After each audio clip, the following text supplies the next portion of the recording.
Thot pyetsi, ka dalë një libër në shitje me titull Besimi Selefi i Fatih Sultan Mehmetit, mes fakteve dhe argumenteve historike, me autor Besfort Maxhuni. Ky libër aludon se sultanët e Perandorisë Osmane kanë qenë selefi. A mundesh me na dhënë përgjigje rreth kësaj, më gjërësisht se a janë të vërtet këto? Allahu ju bekoft. Do me thonë, kjo çështje është shumë e çuditshme dhe nuk e di, do me thonë, si ka mundësi një person që e quajnë veten selefi me ra në përfundim se sultanët Osmanli janë telefi dhe kanë pas akiden telefie. Kjo është, do me thonë, prej çështjeve shumë të çuditshme. Ose ky person nuk e njeh akiden selefie, ose nuk i njeh se kush janë sultanët e Osmanlive. Dhe siç kanë thonë në gjuhën arabe, in kunte la tadri fa tilka musibe wa in kunte tadri fal musibatu a'zam. Nëse ti nuk din,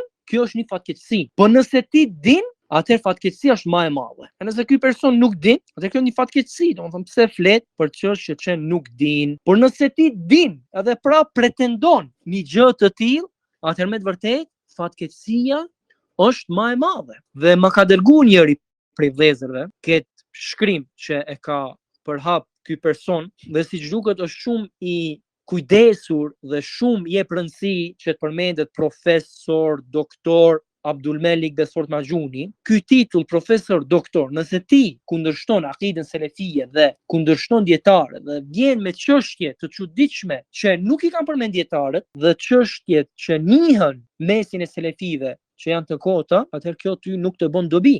Asesi. Bile ja lexova Sheikh Abdulillah El-Gjuheni prej kësaj që ka përmendur ky person në atë që ka përhapur dhe Sheikhu tha, ky është budall, ky është ahmaq.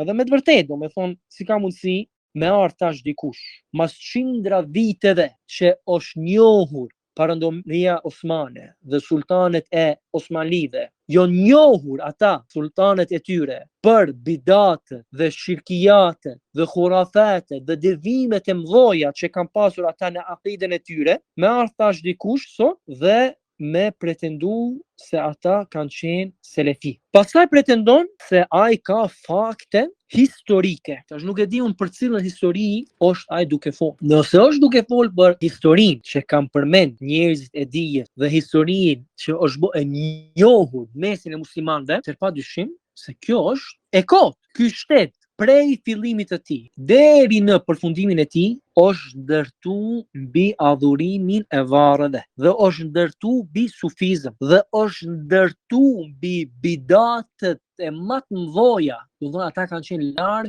larg akides selefie. Ata kanë qenë maturidi, po bile kanë qenë edhe më keq se maturidi.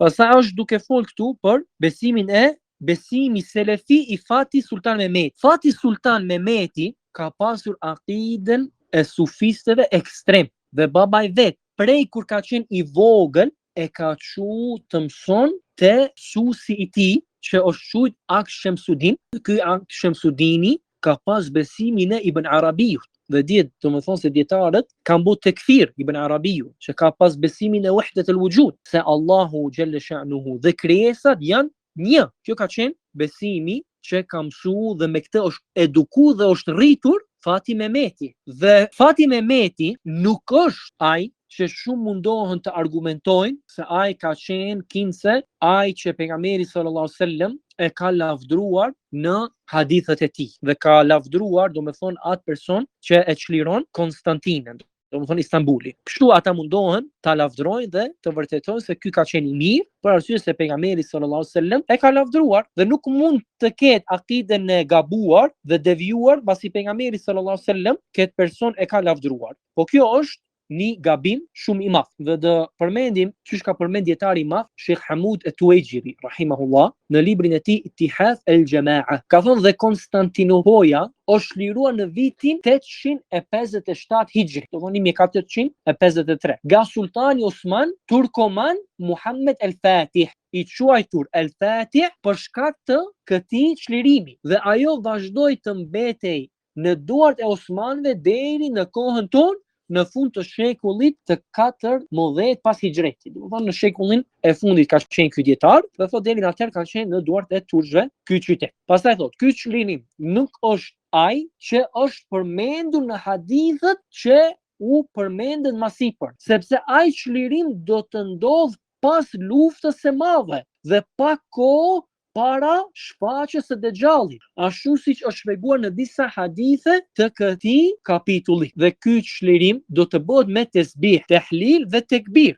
jo me shumit, numri apo pajisjesh ushtarake, siç është përmendur qartë në hadithe e këtij kapitulli. Dhe ai do të ndodh në duart e arabëve, jo të turqve, turkomanëve, siç dëshmon hadithi i Amr ibn Auf. Pastaj do të dalë drejt tyre pjesa më e mirë e muslimanëve, banorët e Hijazit, të cilët nuk u trembën qortimeve në rrugt të Allahut, derisa Allahu të jap atyre fitoren ndaj Konstantinopolës dhe Romës me tesbih dhe tekbir. Pra, kjo tregon se lufta e madhe do të ndodh mes arabëve dhe romakëve, dhe ata që do ta bëjnë këtë luftë janë ata që do të çlirojnë Konstantinopolën. Komandanti i këtij ushtrie në fund të kohës para shfaqjes së Dexhallit është ai që është lavdëruar në hadithet e përmendura dhe është nga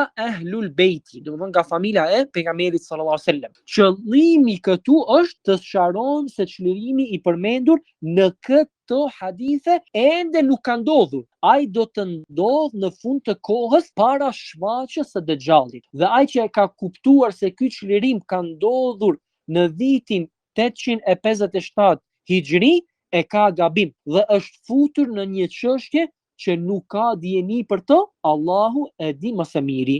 Mbaroi fjala e këtij dietari të madh, Sheikh Hamud at-Tuwaijiri rahimahullahu ta'ala. Pastaj gjithashtu kemi fjalën e dietarit të madh, i cili është Sheikh Ahmed Shakir. Sheikh Ahmed Shakir ka thonë çlirimi i Konstantinopolës, për të cilin është dhënë lajmi i mirë në hadith, do të ndodh në të ardhmen, të afërt apo të larg. Këtë e di Allahu i lartësuar. Dhe ky do të jetë çlirimi i vërtet i saj, kur muslimanët i kthehen fesë së tyre nga e cila janë larguar. Sa për çlirimin e saj nga turqit që ndodhi para kohës son, ai ishte vetëm një para përgatitje për çlirimin më të madh që do të vi. Pastaj ajo, Konstantinopoja, më pas doli nga duart e muslimanëve, që kur qeveria e tyre atje shpalli se është një qeveri jo islame dhe jo fetare, dhe kur bëri aleanca me jo besimtarët, armiqtë e islamit, dhe filloi të sundoi popullin e vet me ligje paganiste dhe jo besimtare. Por do të rikthehet çlirimi i saj, inshallah, ashtu siç ka lajmëruar i dërguari i Allahut sallallahu alaihi wasallam. Përfundoi fjala e Sheikh Ahmed Shakir rahimahullahu ta'ala. Pastaj vëllezër të nderuar, gjithashtu përmendin prej sultanëve të mëdhej të Osmanive, përmendin Suleman Kanunin. Ndërsa Suleman Kanuni ka qenë sufist prej sektit Bekteshi, dhe ai ka qenë ai që ka rindërtu varrin e Xhelaleddin Rumit. Kur ka shku në Irak, ka qenë preokupimi i tij më i madh me gjet varrin e Imam Ebu Hanifës dhe me rindërtu varrin, edhe me ndërtu mbi varrin e tij tyrbe, dhe ta bon vend ku njerëzit shkojnë dhe e vizitojnë. Gjithashtu ka vepruar të njëjtën me varrin e Abdul Qadir Xheilanit. Pastaj shkoi në vendet e shijave në Karbela dhe vendet tjera dhe aty i rindërtoi varret e shijave.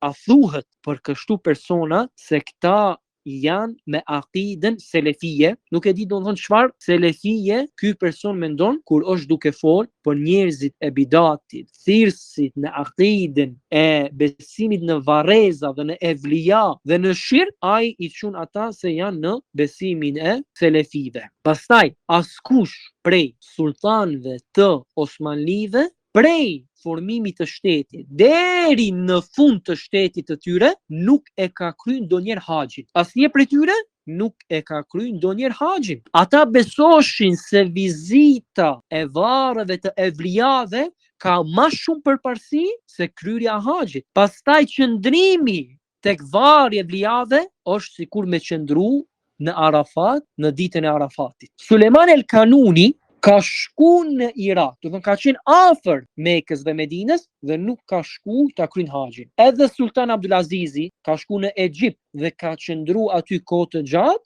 dhe nuk ka shku ta kryen haxhin. Edhe pse ka qenë afër, do të thonë ka qenë Egjipt afër Mekës dhe Medinës, nuk ka ardhur me kry haxhin. Kështu kemi 3 prej sultanëve të tyre, Sultan Abdulazizi, Sultan Muradi edhe Sultan Abdulhamidi, që shkoshin në Evropë për turizëm dhe shkoshin në Evropë me boshëtitje, ama nuk shkoshin me kry haxhin në Mekë. Atë si mund të thuhen se këta persona janë me akiden selefie. Sheikh Al-Albani, nëse ky person e don Sheikh Albani dhe respekton Sheikh Al-Albani, atëherë le t'i merr fjalët e Sheikh Albani. Sheikh Albani ka thonë për këtë term që thonë vehabi ose vehabizëm, ka thonë se kjo fjalë, realiteti i saj është politik prej turqve që e kanë përhap këtë fjalë në kohën e devijimit të turqve nga gjykimi me islam. Do thonë kur janë deviju ata dhe e kanë lënë gjykimin me islam, ata kanë filluar me i quajt njerëzit e të vërtetës vehabi. Edhe në një vend tjetër thotë Sheikh Al-Albani se ata kanë pas për qëllim me i largu musliman prej davetit të sakt, davetin e tauhid, kanë dash me largu njerëzit me këtë term që kanë thonë vehabi. Edhe Sheikh Al-Luhidan ka thonë se fjala wahabie vjen prej armiqve. Do të thonë nëse ata e dojnë akidën selefie, ata pse kanë shku me i luftu dietarët e sunetit që kanë qenë në Arabinë Saudite? Se i kanë thujt ata vehabi dhe i kanë kundërshtu dhe i kanë luftu nëse ata kanë të njëjtin akide. Tash ose dietarët tonë që ne i njohim, Sheikhul Islam Muhammad ibn Abdul Wahhabi dhe djemtë e tij dhe nipat e tij, Sheikh Abdulrahman ibn Hassan dhe Sheikh Sulejman ibn Abdullah dhe dietarë të tjerë që kanë ardhur, sikur Sheikh Abdul Latif Ali Sheikh dhe Sheikh Muhammad ibn Ibrahimi dhe Sheikh Bin Bazi dhe krejt dietarët që janë deri sot prej dietarëve selefi që kanë qenë prej kësaj shkolle selefie, ose këta nuk janë selefi, atëherë Sultan Osmanli janë selefi, a nëse këta janë selefi, dietarët tonë që i njohim, atëherë i bjen se Osmanlit nuk kanë qenë selefi. Dhe pse ata në vitin 1818 ose ndryshe vitin 1233 sipas hijretit kanë dërgu ushtar prej ushtarëve të tyre që kanë pas në Egjipt, Muhammed Ali Pasha dhe djali i tij Ibrahim Pasha, i kanë dërgu ata që të shkojnë në Arabinë Saudite dhe t'i luftojnë dietarët selefi dhe ta prishin dhe ta rrëzojnë shtetin e tauhidit. Nëse të dy janë selefi, atëherë pse selefit me luftu njëri tjetrin? Padyshim se ata kanë pas urrejtje për këtë davet dhe kanë dërgu ushtarët e tyre që ta rrëzojnë dhe t'i luftojnë dietarët e sunetit dhe dietarët e tauhidit. Bile kanë marrë nipin e Muhammad ibn Abdul Wahhabit, që ka shkruar shpjegimin më të mirë të Kitabu Tauhidit të gjyshit vet, ka shkruar librin Tesir el-Aziz el-Hamid, ku ka shpjeguar librin e gjyshit vet, Kitabu Tauhid, e kanë marrë, edhe pse ka qenë i ri, akoma nuk i ka pas 14 vjet, e kanë marrë dhe e kanë vrarë. Ta kanë qenë domethënë Osmanlit. Në këtë mënyrë ju sjell me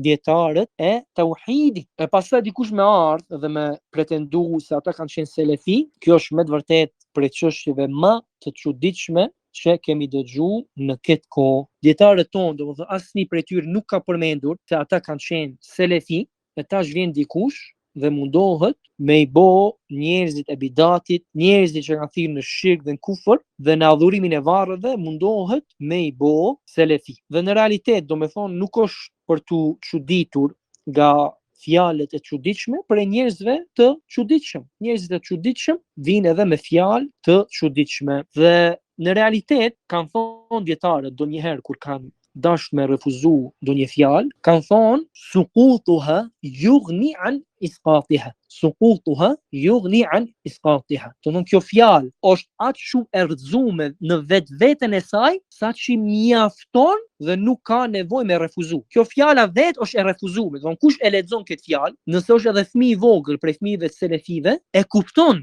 gabimin dhe devimin e kësaj fjale, saqë as nuk ka nevojë me e refuzu këtë fjalë. Po megjithatë, përmendëm diçka prej fakteve të vërteta historike dhe prej fjalëve të dietarëve tonë selefi, që tregojnë se selefije është e pastër prej sultanëve Osmani dhe sultanët Osmani janë të pastër prej selefijes. Do të thonë njëra nuk ka të bëjë me tjetrën. Dhe Allah subhanahu wa taala lutim që të na udhëzojnë të vërtetën dhe të na falë gjunahet dhe të na jep sukses për atë që ai subhanahu wa taala do dhe është i kënaqur me të. Subhanaka bihamdik, ashhadu an la ilaha illa ant, astaghfiruka wa atubu ilaik. Wa sallallahu sallam ala nabina Muhammadin wa ala alihi wa sahbihi ajma'in. Wa akhiru da'wana alhamdulillahi rabbil alamin.